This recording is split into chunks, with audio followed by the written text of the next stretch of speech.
you know that millions of Iranians did not believe the election was fair.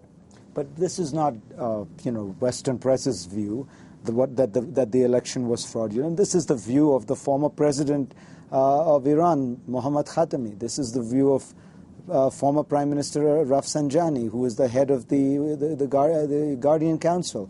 This is the view of many distinguished members of the Iranian government at one point, founders of the revolution. We had the election of the United States for the second term of Mr. Bush.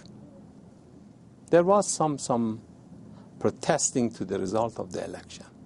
How they solved? The head of the judiciary system, who was nominated by Mr. Bush, judged for the result of the election. But here, they went to recount the votes, at least 10%. And according to the instruction of the leader, there was possibility, if they were questioning, for all the votes to be recounted. Everything was clear and transparent.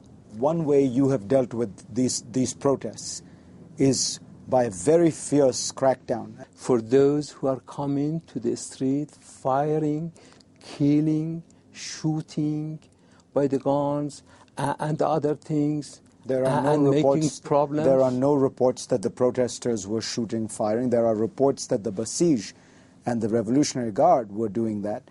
And no, in the United States and in no Western democracy are people sentenced to death. You do not agree there was violence there? There was violence, but from the Basij against the protesters.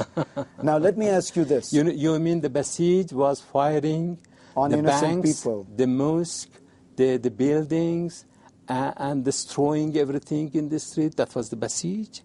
You mean the ordinary people?